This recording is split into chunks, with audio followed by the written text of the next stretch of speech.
Salut, tu es sur Des Rives Douces.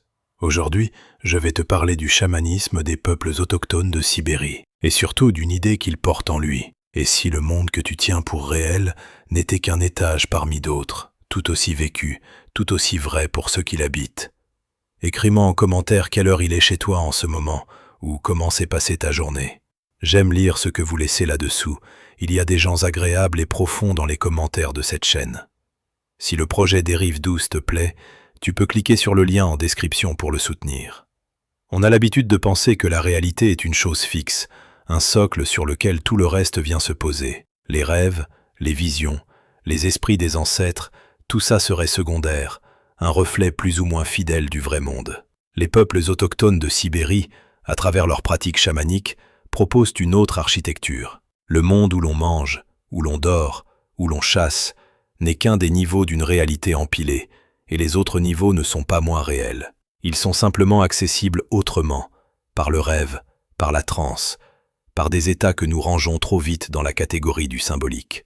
Ce n'est pas une question de croyance au sens où l'on croirait à une histoire, c'est une question de méthode. Ces sociétés ont développé des techniques précises pour se déplacer entre les niveaux du réel, avec des règles, des risques, des rôles bien définis. Le chaman n'improvise pas un voyage mystique au hasard. Il suit un chemin balisé par des générations avant lui, avec ses propres critères de vérification, ses propres façons de dire qu'une expérience a fonctionné ou qu'elle a échoué. Ce qui rend cette pensée importante aujourd'hui dépasse largement le folklore. Elle interroge le pouvoir qu'une société s'arroge quand elle décide, une fois pour toutes, ce qui est réel et ce qui ne l'est pas. Elle interroge aussi la maladie, la transmission du savoir, le rapport aux animaux et aux paysages, et le prix que payent les mondes qui n'admettent qu'une seule vérité possible. Les aspects clés de cette pensée tiennent en quelques axes qui reviendront tout au long de ce voyage. La santé comme relation entre des mondes plutôt que comme mécanique d'un corps isolé. L'animal comme parent, avec qui l'on négocie plutôt que comme ressource à prélever. Le rêve et la transe comme accès légitime à une vérité, vérifiable selon d'autres critères que les nôtres. Le paysage lui-même, la taïga, les fleuves, les montagnes, considérés non comme un décor mais comme un ensemble de sujets qui observent et qui jugent. Il y a quelque chose de profondément dérangeant pour un esprit façonné par la science occidentale à admettre qu'un autre monde puisse être aussi réel que celui-ci sans être réductible à une image ou à une allégorie. C'est pourtant exactement ce que proposent ces cosmologies, avec une cohérence interne remarquable. Elles ne cherchent pas à convaincre l'extérieur, elles fonctionnent depuis l'intérieur, pour ceux qui les habitent. Entrons maintenant dans le détail de cette pensée, en commençant par ce qui touche de plus près chaque être humain, quel que soit le monde dans lequel il vit. Le corps, la maladie, et ce que signifie être malade quand l'âme elle-même peut s'égarer ailleurs. Ce qui frappe d'abord, c'est ce que ces peuples ne demandent pas au corps malade. Ils ne lui demandent pas ce qui a cassé, quel organe a failli, quelle fonction s'est arrêtée. La question qu'ils posent est ailleurs. Où est passée l'âme ? Et pourquoi n'est-elle plus là où elle devrait être? Cette bascule change tout. Dans les traditions chamaniques sibériennes, une personne peut avoir plusieurs âmes, ou une âme composée de plusieurs parts, et la maladie survient quand une de ces parts s'échappe, se perd, ou se fait retenir par une force dans un autre niveau du monde. Un enfant devient fiévreux, un adulte s'affaiblit sans cause visible, quelqu'un tombe dans une léthargie que rien ne semble expliquer. Pour nous, ce sont des symptômes à traiter par des mesures, des analyses, des molécules. Pour ces sociétés, ce sont des signes que l'âme a été effrayée, qu'elle s'est éloignée, ou qu'elle a été capturée par un esprit qui la retient captive dans un lieu que les vivants ordinaires ne peuvent pas atteindre. L'idée clé ici, c'est que la santé n'est jamais un état interne au corps. Elle est le résultat d'une relation qui se maintient ou qui se rompt entre plusieurs mondes à la fois. Le corps humain n'est pas une machine isolée qu'on répare de l'intérieur. Il est un point de contact, une extrémité visible d'un lien qui s'étend vers des dimensions que l'œil ne perçoit pas. Guérir, dans ce cadre, ne consiste jamais à corriger un mécanisme. Cela consiste à aller chercher ce qui manque, là où c'est parti, et à le ramener. C'est précisément le rôle du chaman dans ces sociétés. Il entre en transe, souvent au son d'un tambour dont le rythme sert de véhicule, et il se déplace vers les niveaux du monde où l'âme perdue s'est retrouvée. Il négocie parfois avec l'esprit qui la retient. Il la ramène, littéralement, comme on rapporterait un objet égaré, et il la réintègre dans le corps du malade selon des gestes précis, transmis, répétés. Rien dans ce processus n'est vague ou improvisé.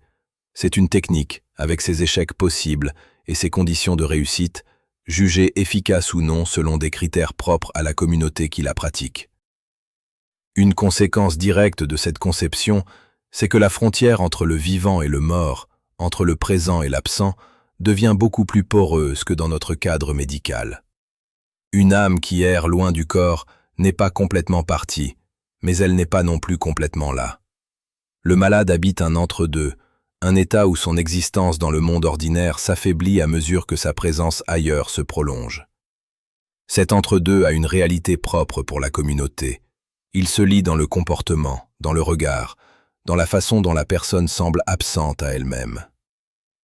Ce qu'on touche ici, c'est une autre manière de comprendre ce que veut dire exister dans un seul monde, ou dans plusieurs à la fois. Si l'âme peut voyager, si elle peut se perdre dans un niveau de réalité inaccessible au sens ordinaire, alors le monde que nous appelons réel n'est jamais suffisant pour rendre compte de l'expérience humaine complète. Une part de nous peut toujours être ailleurs, retenue, absente, en train de vivre quelque chose que le corps, resté ici, ne peut pas raconter. Cette manière de penser la maladie ne se referme pas facilement sur une explication simple. Elle laisse ouverte une question qui dérange, celle de savoir ce qui, en nous, appartient vraiment au monde où nous croyons vivre, et ce qui, depuis toujours peut-être, circule ailleurs, hors de portée, sans que nous en ayons la moindre certitude. Il y a une question que ces peuples se posent avant chaque chasse, et qui nous paraît presque incompréhensible tant qu'on n'a pas compris le reste. Comment demander à un être vivant la permission de mourir pour toi? Ça semble absurde, formulé ainsi, dans un monde où l'animal est classé, pesé, découpé en unités de viande avant même d'être tué.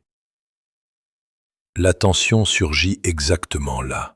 D'un côté, il y a la nécessité brutale de survivre dans des territoires où le froid ne laisse aucune marge, où chaque saison de chasse conditionne l'hiver entier.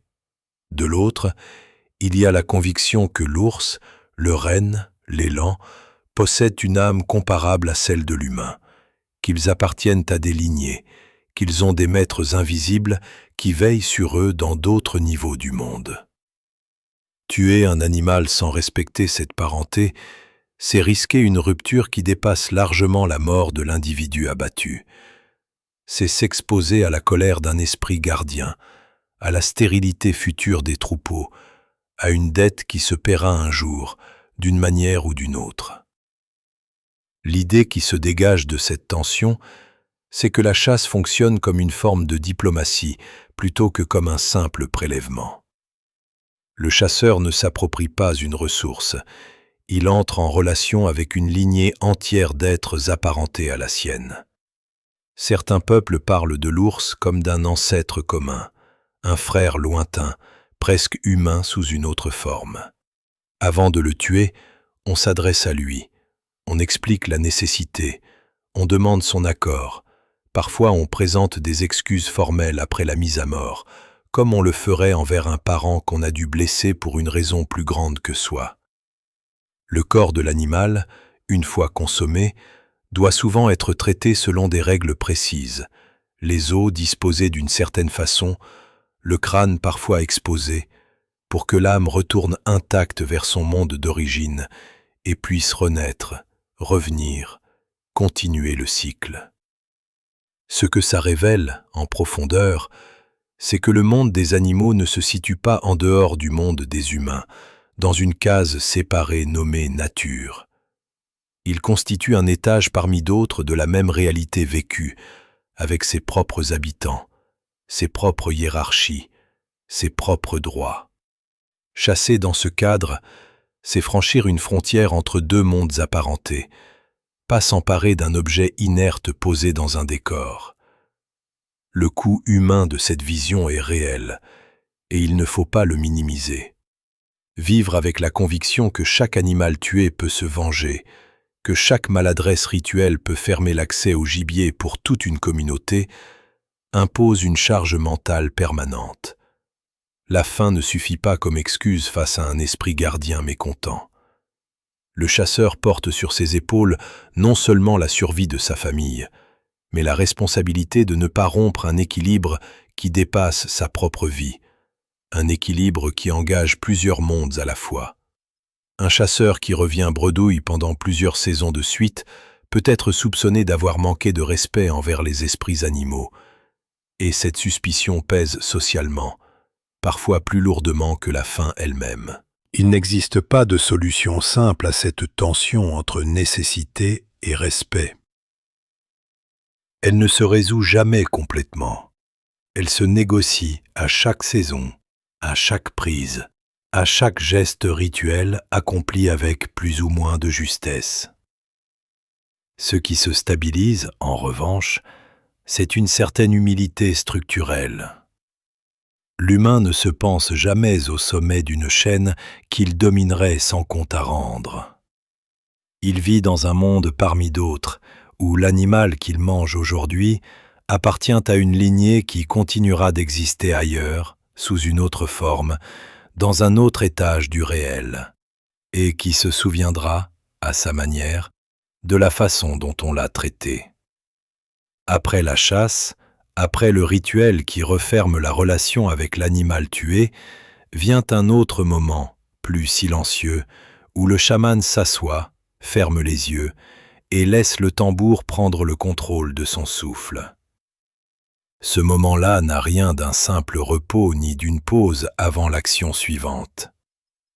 Le rythme du tambour, répété jusqu'à devenir presque mécanique, sert de véhicule pour quitter le corps ordinaire et se déplacer vers des lieux que personne, dans l'assemblée, ne peut voir avec les yeux du visage.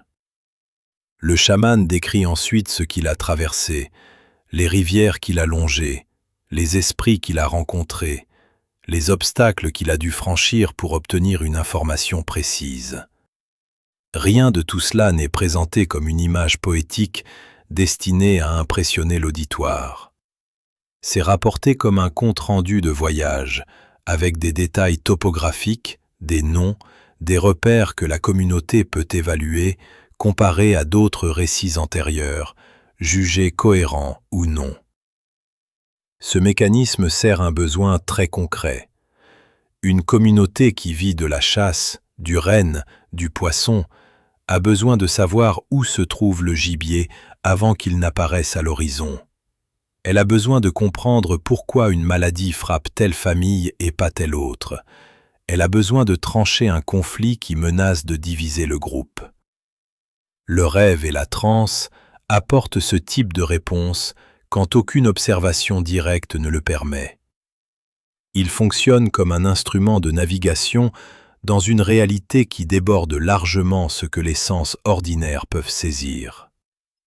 Sans cet accès, la communauté resterait aveugle à une part entière de ce qui détermine son sort, une part qui se joue ailleurs, dans un niveau du monde où les causes se décident avant de produire leurs effets ici. La force de ce mécanisme tient précisément à ce qu'il est vérifiable selon des critères qui lui appartiennent. Un récit de transe ne vaut rien s'il ne débouche sur aucune conséquence observable. Le gibier annoncé doit apparaître à peu près là où on l'a dit. La guérison promise doit se produire ou au moins s'amorcer. La communauté juge, compare, garde en mémoire les prédictions ratées autant que les réussites. Ce n'est pas une croyance qu'on accepte sans discussion, c'est une pratique soumise à l'épreuve du réel qu'elle prétend éclairer, avec ses ratés et ses erreurs, comme n'importe quelle technique humaine. C'est là aussi que le mécanisme se fragilise. La frontière entre un voyage authentique et une improvisation habile reste ténue, et la communauté ne dispose d'aucun instrument extérieur pour la trancher avec certitude. Un chaman fatigué, malade ou simplement en perte d'inspiration, peut produire un récit qui sonne creux, sans que personne ne puisse démontrer formellement la supercherie. Il existe aussi un risque plus profond pour celui qui pratique ce déplacement répété entre les mondes. Rester trop longtemps dans cet état, ou y retourner trop souvent sans les protections rituelles adéquates, expose à une forme d'épuisement que ces sociétés reconnaissent comme dangereuse, un affaiblissement du lien avec le monde ordinaire qui peut aller jusqu'à la perte de repères complète. Le prix de cet accès n'est jamais nul. Ce que ce mécanisme révèle, une fois qu'on cesse de le regarder comme une curiosité folklorique, c'est que le critère de vérité n'a rien d'universel ni de fixe. Ce qui compte comme réel dépend des outils qu'une société accepte pour vérifier ses propres expériences. Le rêve, la transe, deviennent alors des instruments de connaissance au même titre que l'observation directe, jugés à l'aune de leurs résultats plutôt qu'à l'aune de leur ressemblance avec nos catégories habituelles. Le monde que nous tenons pour le seul réel n'a rien d'évident quand on regarde comment d'autres peuples ont bâti, siècle après siècle, des méthodes rigoureuses pour explorer ce qui échappe à leur sens éveillé. La question qui reste, et qui ne se referme pas facilement, c'est de savoir ce que nous perdons, nous, en refusant d'admettre qu'une autre méthode puisse produire une autre vérité, tout aussi éprouvée que la nôtre. On pourrait croire que cette division du monde en plusieurs niveaux, un monde d'en haut, un monde du milieu où vivent les humains, un monde d'en bas où séjournent les morts, relève simplement d'une image poétique destinée à raconter les origines, une sorte de conte cosmogonique transmis pour occuper les longues nuits d'hiver. C'est la lecture la plus confortable, celle qui range cette architecture du côté du récit, loin de toute prétention à décrire quelque chose de fonctionnel. Elle range la cosmologie sibérienne parmi les légendes fondatrices qu'on retrouve, sous des formes variées, dans presque toutes les cultures humaines. Cette lecture s'effondre dès qu'on regarde comment cette architecture est réellement employée par ceux qui la portent. Le chaman ne raconte pas ces niveaux comme une histoire figée qu'on se transmet sans y toucher. Il les traverse, littéralement, chaque fois qu'il entre en transe, et il s'en sert exactement comme on se sert d'une carte avant un déplacement dans un territoire dangereux. Les rivières qui séparent les mondes, les montagnes qu'il faut contourner, les portes gardées par des esprits précis, tout cela constitue un repérage opérationnel, avec ses points de passage connus, ses raccourcis risqués, ces zones qu'il vaut mieux éviter certains jours plutôt que d'autres.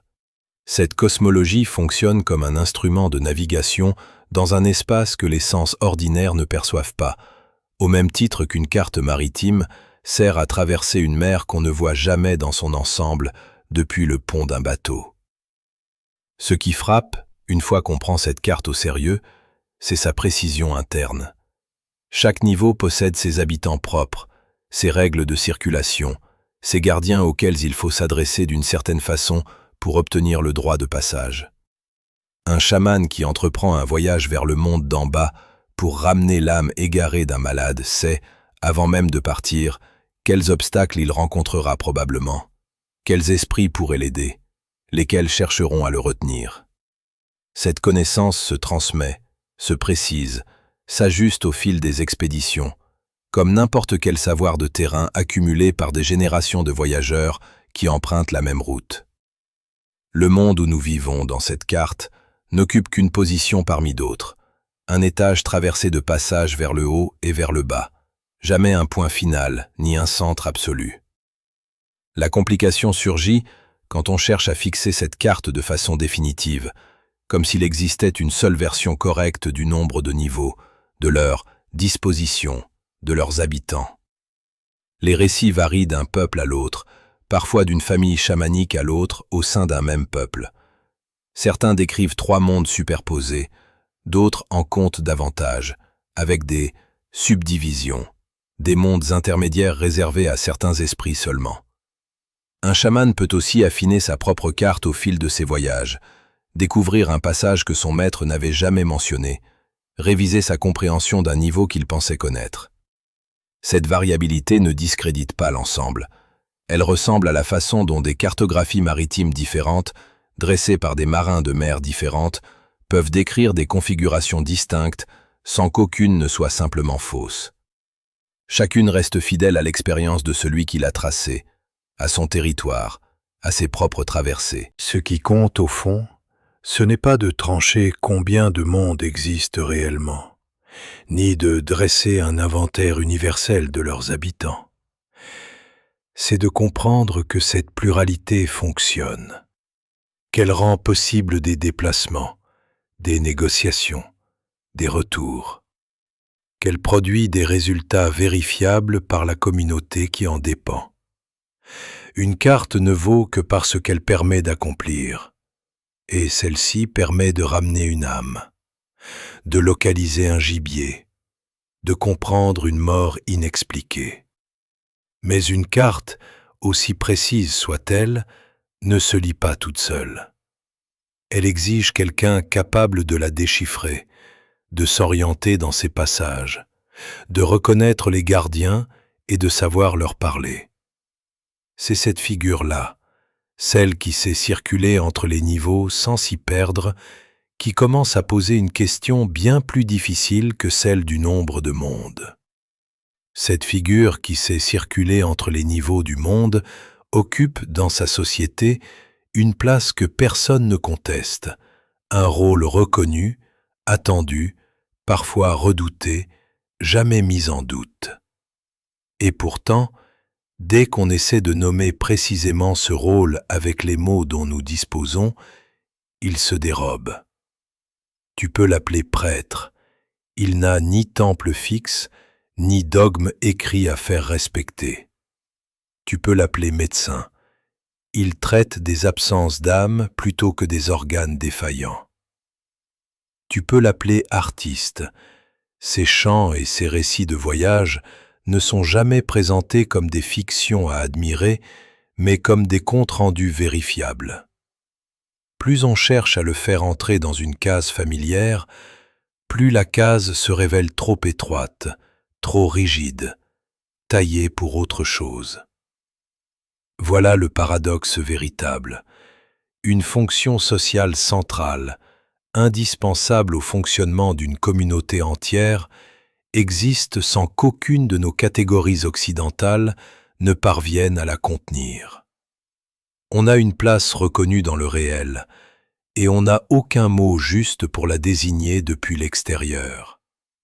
Une première tentative pour sortir de cette impasse consiste à dire que le chaman cumule les trois rôles à la fois, un peu prêtre pour le sacré, un peu médecin pour le corps, un peu artiste pour la forme du récit.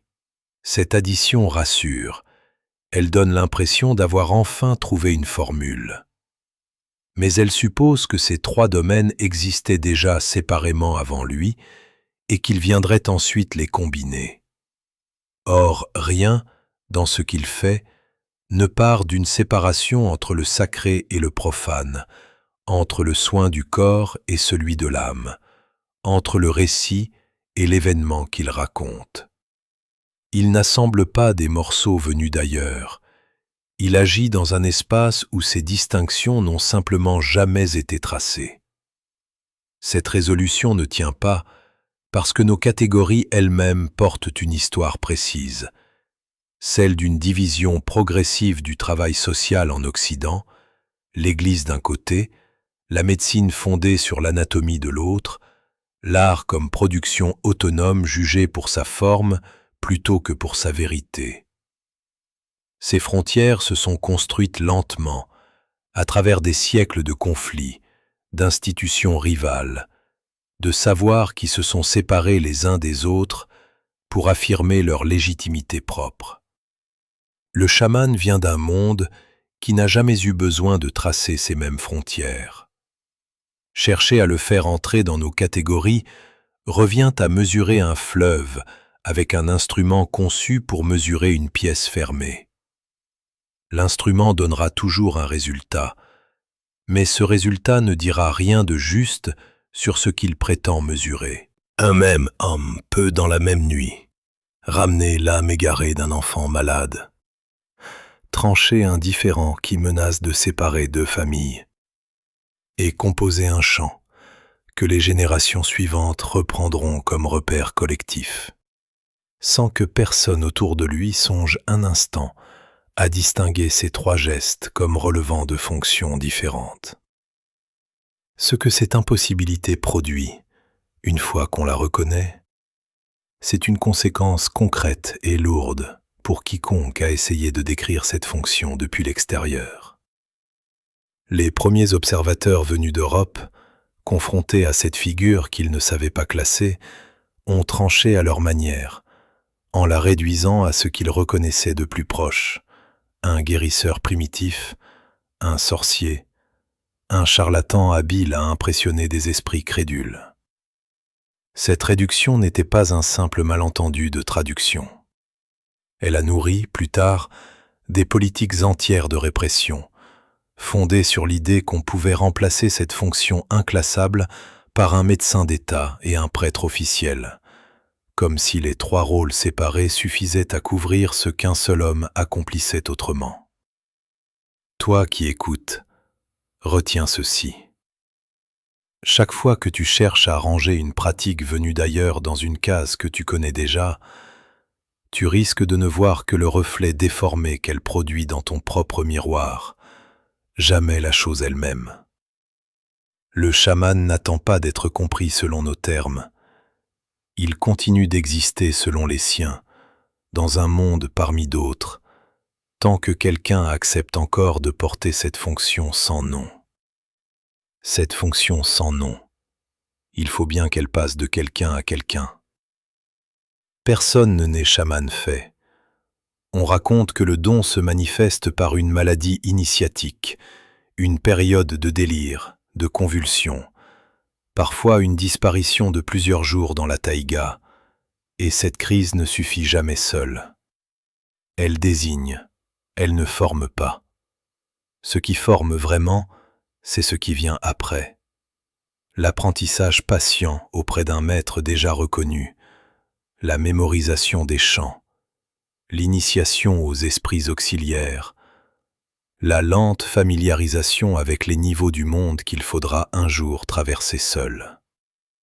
Cette prétention à transmettre un savoir vaste, cohérent, capable de couvrir des générations entières, se heurte à une réalité beaucoup plus étroite dès qu'on regarde comment le transfert se produit concrètement. Il ne passe pas par des livres, pas par des institutions redondantes, pas par des archives qu'on pourrait consulter en cas d'oubli. Il passe par une seule bouche, vers une seule oreille, par une présence physique répétée sur des années, par des nuits entières où le maître fait répéter aux disciples un chant jusqu'à ce que la moindre inflexion soit juste. Rien de tout cela n'existe en double. Aucune copie de sauvegarde. L'écart entre l'ambition du savoir et la fragilité de son support saute alors aux yeux. Un corpus qui prétend cartographier plusieurs mondes, nommer des centaines d'esprits, régler les rapports entre les humains et les animaux qu'il chasse, tout ce vaste édifice tient parfois sur la vie d'un seul vieillard sans successeur formé. Si cet homme meurt avant d'avoir terminé de transmettre, s'il meurt d'une maladie soudaine, d'un accident, ou simplement parce que le disciple pressenti a quitté le village pour la ville la plus proche, une part du savoir disparaît avec lui, sans laisser de traces récupérables. On ne perd pas un livre qu'on pourrait réimprimer, on perd une voix. Ce que cela révèle dépasse largement le cas d'un seul maître et d'un seul disciple. Toute société qui fait reposer un savoir essentiel sur une chaîne humaine ininterrompue vit avec un risque structurel que les sociétés fondées sur l'écrit connaissent beaucoup moins directement. Une bibliothèque qui brûle laisse des copies ailleurs. Un maître qui meurt sans avoir fini de transmettre ne laisse rien ailleurs.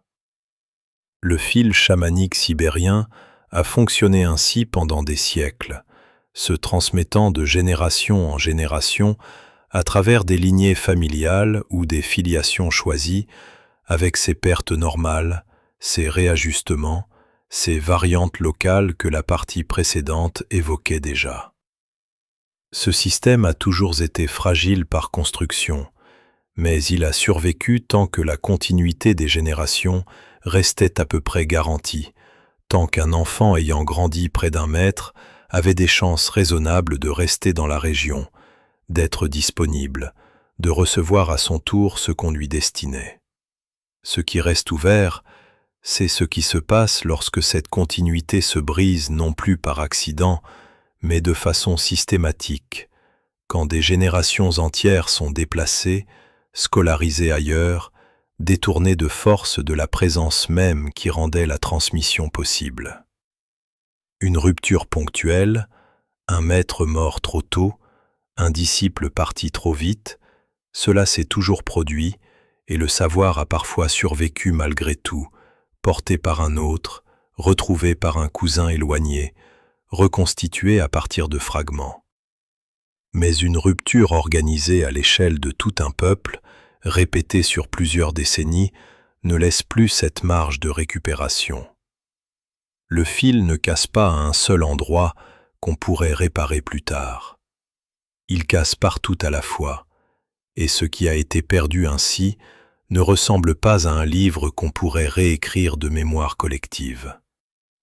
Cette rupture organisée porte un nom précis dans l'histoire du XXe siècle sibérien, et ce nom appelle deux lectures possibles, aussi solides l'une que l'autre, et pourtant difficiles à tenir ensemble. La première lecture range la répression soviétique du chamanisme dans une catégorie familière. Tout pouvoir centralisateur combat les autorités religieuses rivales qui menacent son monopole sur les consciences. Les autorités soviétiques ont fermé des églises, détruit des mosquées, arrêté des popes et des mollahs, avec la même logique administrative qu'elles ont appliquée aux chamans. Dans cette lecture, ce qui s'est joué en Sibérie n'était qu'une variante régionale d'une politique anti-religieuse générale, appliquée sans distinction particulière à une pratique qu'on a simplement classée, à tort ou à raison, dans la catégorie religion. La seconde lecture pousse plus loin et regarde ce que les rapports officiels reprochaient réellement aux chamans. On ne les accusait pas seulement de croyances erronées, on les accusait de maintenir vivante une carte du réel où plusieurs mondes coexistent, où l'âme d'un enfant peut s'égarer ailleurs et devoir être ramenée, où un animal reste un interlocuteur et non une ressource à administrer. Cette carte-là entrait en collision frontale avec le projet soviétique d'un seul monde matériel, planifiable, mesurable, gouverné par une seule vérité scientifique décrétée depuis le centre. Dans cette lecture, frapper le chaman ne visait pas une croyance parmi d'autres à corriger, mais la possibilité même qu'existe un monde alternatif au monde officiel. Entre ces deux lectures, la tension ne se résout pas facilement. Si la répression n'était qu'anti-religieuse ordinaire, alors le chamanisme aurait dû connaître, une fois la tempête passée, un sort comparable à celui des autres cultes réprimés, puis progressivement tolérés. Or, ce qui a été visé ici ne s'est pas seulement rétracté dans l'ombre, en attendant des jours meilleurs. Une part entière s'est éteinte, faute de transmission possible, comme la partie précédente le montrait déjà pour d'autres raisons. Si, au contraire, la répression visait spécifiquement la pluralité des mondes, il faudrait pouvoir le lire clairement dans les textes de l'époque, et ces textes parlent surtout d'arriération à corriger, de superstition à éduquer, jamais de monde concurrent à éliminer en tant que tel. Cette absence de formulation explicite marque la limite de toute explication qu'on voudrait donner aujourd'hui. On ne dispose d'aucun document où un fonctionnaire écrirait qu'il faut détruire le chamanisme parce qu'il propose une réalité alternative dangereuse pour l'État. Les archives parlent d'hygiène sociale, de lutte contre l'ignorance, de modernisation nécessaire des peuples du Nord. L'intention exacte reste largement inaccessible, prise entre le langage administratif de l'époque et ce que les actes concrets ont réellement produit sur le terrain.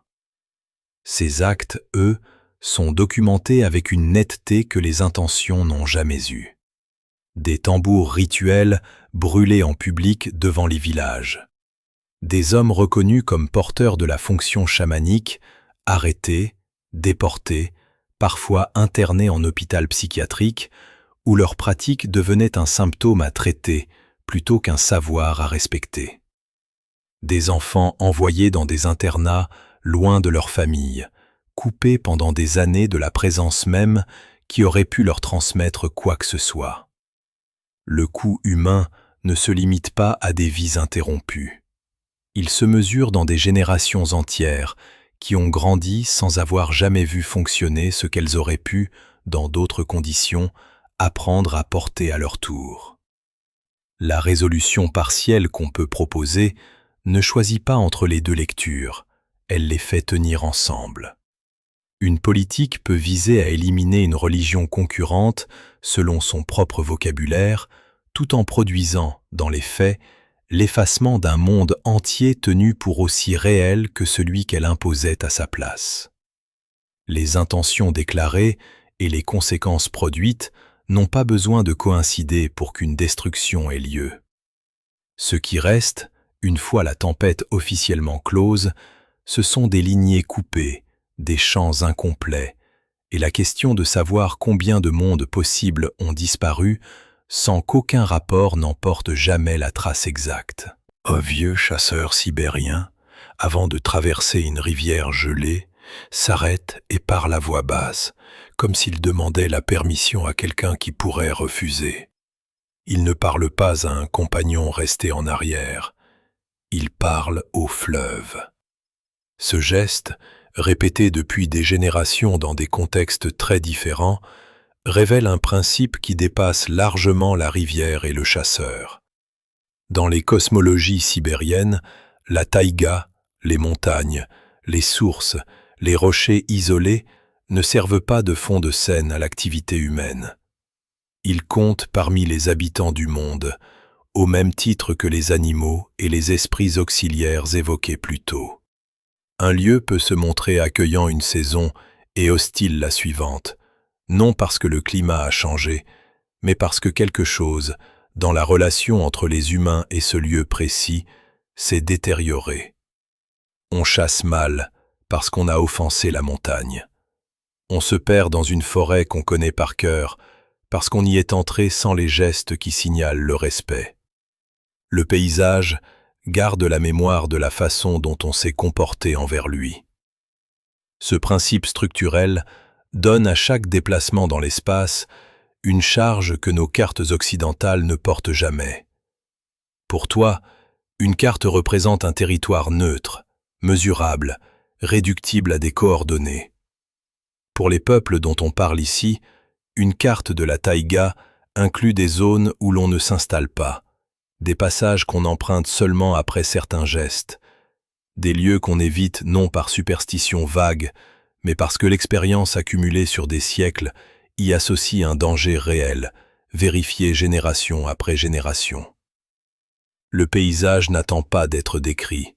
Il observe qui passe, comment il passe, et ce qu'il laisse derrière lui. Poussant ce principe jusqu'à sa limite la plus exigeante. Que se passe-t-il quand un humain commet une faute grave envers un animal ou un esprit, loin de tout témoin humain, en pleine solitude, au cœur de la forêt? Dans une cosmologie où seuls les humains observent et jugent, cette faute resterait invisible, sans conséquences sociales immédiates. Dans la cosmologie dont hérite le monde sibérien, elle ne reste jamais invisible. La montagne a vu. La rivière sait. Le gibier devenu rare l'année suivante, la maladie qui frappe sans cause apparente, l'accident qui survient au moment le moins attendu, tout cela peut se lire comme une réponse du paysage à ce qu'il a observé quand personne d'autre ne regardait. Le principe tient bon jusque dans l'isolement le plus complet. Rien n'échappe à ce regard-là, précisément parce que ce regard n'appartient à aucun individu qu'on pourrait tromper ou éviter. C'est là aussi que le principe montre sa fragilité, à l'endroit précis où il se heurte à un monde qui refuse de le reconnaître. Une route tracée à travers la taïga pour exploiter un gisement, un barrage construit sur un fleuve jugé sacré par les habitants voisins, une centrale installée près d'une montagne considérée depuis des générations comme un lieu vivant, tout cela suppose un paysage muet, incapable de tenir compte de ce qu'on lui fait subir. Le principe du paysage observateur ne se brise pas parce qu'il serait faux quelque part. Il se brise parce qu'un autre système, plus puissant, refuse de lui accorder la moindre réalité et impose son propre régime de vérité sur le même territoire. Le fleuve continue peut-être de savoir, dans la logique de ceux qui vivent encore selon cette carte-là, mais son savoir ne pèse plus rien face aux décisions administratives prises à des milliers de kilomètres. Ce qui se joue dans cet écart n'est pas seulement une querelle sur la nature du paysage. C'est une question de savoir quel regard compte, quel témoin a le pouvoir de faire exister une conséquence. Un monde où la montagne juge et un monde où seule l'administration juge ne peuvent pas coexister sans que l'un des deux finisse par céder du terrain à l'autre. Et ce terrain-là, une fois cédé, ne se récupère pas facilement. Tu es allé voir, sans doute, une annonce pour un stage de fin de semaine où l'on promet un tambour, une transe guidée par une musique enregistrée et une reconnexion à ton moi profond en 2 jours pour quelques centaines d'euros. Cette proposition existe aujourd'hui dans presque toutes les grandes villes d'Occident et elle porte le même mot que ce dont on parle depuis le début de cet épisode. Le mot « voyage ». Mais ce qu'il désigne a changé de nature, au point de ne plus vraiment appartenir à la même famille de pratiques. Ce déplacement mérite d'être nommé précisément, parce qu'il touche au cœur de ce qu'on a essayé de comprendre jusqu'ici. Le chamanisme sibérien, tel qu'il fonctionnait dans les sociétés qui l'ont porté, ne servait jamais un individu isolé pour son épanouissement personnel. Le chaman entrait en transe pour retrouver l'âme égarée d'un enfant précis, pour négocier avec les esprits au nom d'un village qui dépendait de la chasse, pour maintenir en état de marche une relation collective avec des mondes dont dépendait la survie matérielle de tous. La transe n'était jamais une fin en soi. Elle constituait un outil au service d'un besoin communautaire concret, souvent urgent, parfois vital. Ce que le néo-chamanisme occidental propose aujourd'hui inverse discrètement cette hiérarchie. La transe devient le but, l'expérience elle-même devient la marchandise recherchée, et la communauté qui justifiait autrefois tout le dispositif disparaît purement et simplement du tableau. Cette bascule ouvre une compréhension plus large de ce qui se joue quand une pratique change de contexte sans qu'on prenne la peine de le signaler. Ce qui a été conçu comme une technologie collective de gestion du réel devient, une fois transplanté, une technique individuelle de bien-être. Le cadre change entièrement de fonction sans que le vocabulaire employé change lui-même d'un mot. On continue de parler de guérison, d'âme, de monde des esprits, de rêve initiatique, mais la finalité derrière ces mots s'est retournée comme un gant. Guérir un village entier d'une disette qui menace tout le monde n'a rien à voir avec guérir son propre stress accumulé pendant une semaine de travail. Les deux se disent pourtant avec les mêmes termes, empruntés sans distance à des langues et des cosmologies dont on ignore le plus souvent tout le reste. Ce glissement produit une conséquence directe sur la manière dont on peut penser aujourd'hui la question centrale de cet épisode, celle d'un monde réel, parmi d'autres mondes également vécus. Dans le cadre sibérien, cette pluralité tenait debout parce qu'elle répondait à des besoins partagés, vérifiables collectivement, transmissibles d'une génération à l'autre selon des règles précises.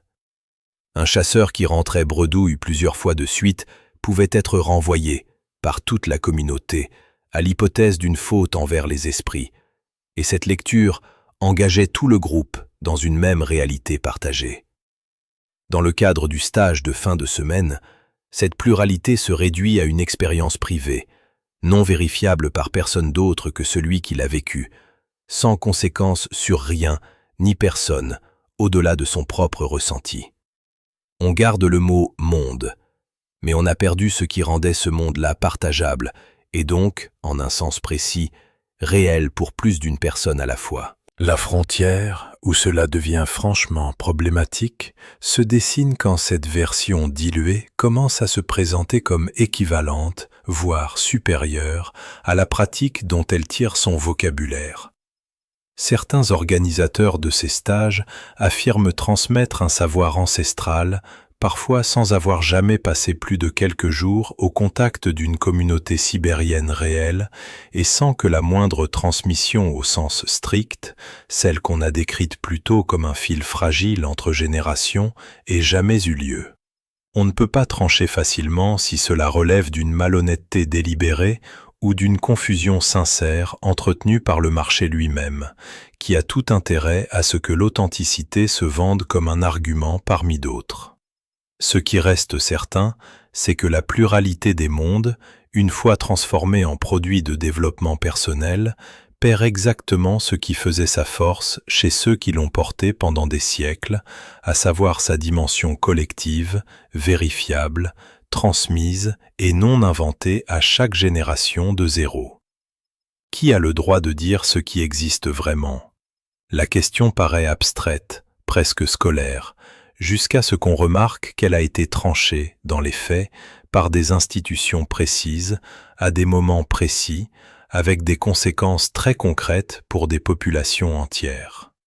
Ce n'est jamais un philosophe isolé qui décide, dans le calme d'un bureau, que le monde des esprits n'existe pas et que seul compte le monde mesurable par les sciences officielles. Ce sont des administrations, des tribunaux, des commissions scolaires, des comités qui rédigent des manuels, qui décident collectivement ce qui mérite le statut de réel et ce qui doit se ranger dans la catégorie du folklore, de la croyance dépassée, de l'erreur qu'on tolère encore chez les vieux. Cette décision porte toujours une tension qu'on préfère ne pas nommer trop fort. D'un côté, une société qui fonctionne a besoin d'un accord minimal sur ce qui est vrai, sur ce qui compte comme preuve, sur ce qu'on peut inscrire dans un registre d'état civil ou dans un diagnostic médical. Sans cet accord, rien ne tient ensemble, ni l'hôpital, ni l'école, ni le tribunal. D'un autre côté, cet accord ne tombe jamais du ciel comme une évidence neutre. Il se construit toujours au détriment d'autres accords possibles, portés par d'autres populations, avec d'autres critères de vérification tout aussi rigoureux dans leur propre logique. Le monde qui devient réel pour tout le monde est celui que le pouvoir dominant a choisi d'imposer comme cadre unique, et cette imposition efface, presque toujours en silence, la légitimité des autres cadres qui existaient avant lui. L'idée clé se loge précisément là. La légitimité d'un monde ne se mesure jamais à sa cohérence interne, ni à sa capacité de rendre compte de l'expérience de ceux qui l'habitent. Ces critères, un chaman sibérien pourrait les remplir aussi bien qu'un médecin occidental, chacun selon les règles de vérification propres à son système. Ce qui décide, en dernier ressort, c'est la force dont dispose le groupe qui porte tel ou tel monde.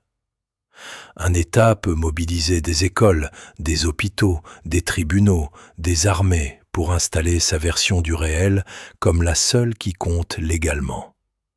Une communauté de chasseurs dispersés dans la taïga ne dispose d'aucun de ces leviers pour imposer la sienne au-delà de son propre territoire. La question du réel, posée à cette échelle, cesse d'être une question de connaissance pour devenir une question de rapport de force pur. Le coût humain de cette bascule ne se limite pas à une perte symbolique, à un simple appauvrissement culturel qu'on regretterait de loin avec un peu de nostalgie polie. Quand un seul monde devient obligatoire, les personnes qui continuent d'habiter un autre monde se retrouvent placées, du jour au lendemain, dans une position d'erreur permanente aux yeux du système dominant. Leur expérience de la maladie comme âme égarée devient une superstition à corriger. Leur négociation avec l'animal comme parent devient une pratique arriérée à moderniser. Leur lecture du paysage comme témoin devient une croyance folklorique à tolérer avec condescendance tant qu'elle reste discrète. Chacune de ces personnes porte, dans son corps et dans sa mémoire, un monde entier que la société environnante lui demande de considérer au mieux comme une curiosité, au pire comme une honte à dissimuler devant les représentants de l'autre monde. Aucune résolution nette ne se présente à ce stade, et il vaut mieux ne pas en inventer une par confort. On ne peut pas revenir à une époque où plusieurs mondes coexistaient sans qu'aucun ne cherche à écraser les autres, parce que cette coexistence pacifique n'a peut-être jamais vraiment existé sous cette forme idéale. Mais on peut au moins reconnaître que la question posée au début de ce passage n'a jamais été une question de vérité abstraite. Elle a toujours été une question de qui parle, au nom de quelle force, et de ce que cette parole autorise à faire subir à ceux qui vivent, très concrètement, dans un monde différent du monde qu'on leur impose comme le seul réel. Reviens un instant sur tout ce que tu viens d'entendre, et regarde ce qui se dessine quand on pose les morceaux côte à côte, sans les forcer à s'accorder. Un homme malade, dont on dit que son âme s'est égarée quelque part entre les mondes. Un peuple entier qui pense sa relation à l'animal comme une négociation entre parents et non comme un prélèvement sur un stock de ressources.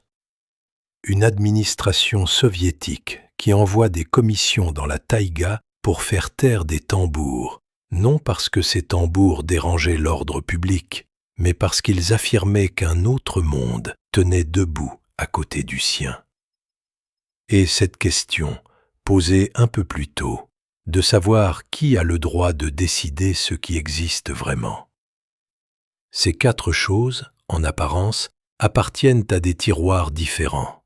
La médecine, la chasse, la politique, l'épistémologie. La maladie comme âme égarée suppose qu'il existe un ailleurs où cette âme peut se perdre, un lieu réel où le chaman doit se rendre pour la ramener. La cosmologie à plusieurs mondes donne à cet ailleurs une carte, une structure, des étages, des passages, des règles de circulation.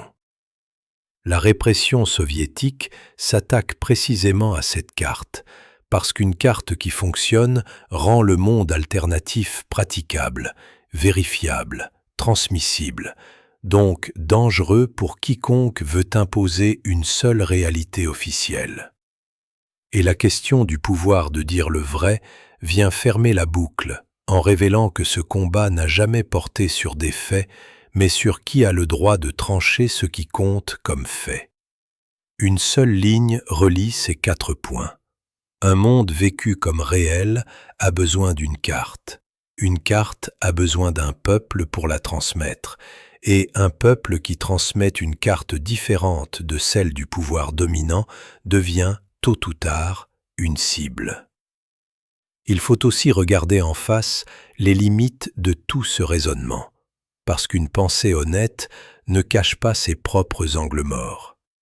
On ne sait pas, avec la précision qu'on aimerait, à quel point ces mondes multiples étaient vécus comme littéralement parallèles, ou comme des métaphores puissantes dont le sens exact nous échappe depuis l'extérieur. On risque, en racontant tout cela depuis une langue occidentale, de figer en système ce qui n'a peut-être jamais été qu'un ensemble de pratiques souples, ajustées au cas par cas, sans grande théorie derrière. Et on risque, en insistant sur la beauté perdue de ces mondes pluriels, d'oublier la dureté matérielle des vies qui les portaient, le froid, la faim, la maladie non soignée, tout ce que le monde unique moderne a aussi permis de combattre efficacement. Ce qui reste, malgré ces réserves, tient en quelques idées simples à garder avec toi. Un monde que tu tiens pour le seul réel n'est peut-être qu'un étage parmi d'autres, habité différemment par d'autres. La maladie peut se penser comme une relation rompue, plutôt que comme une panne à réparer. Un pouvoir qui impose une seule version du réel fait toujours un choix politique, jamais un simple constat neutre. Et la transmission d'un monde, aussi solide paraisse-t-elle, tient à un fil qui peut casser en une vie, sans bruit, sans qu'on s'en aperçoive avant qu'il soit trop tard. Tu n'as pas besoin de trancher ce soir si un autre monde existe à côté du tien. Il suffit peut-être de laisser cette question ouverte un moment, sans la refermer trop vite avec les réponses qu'on te donne d'habitude. Bonne nuit.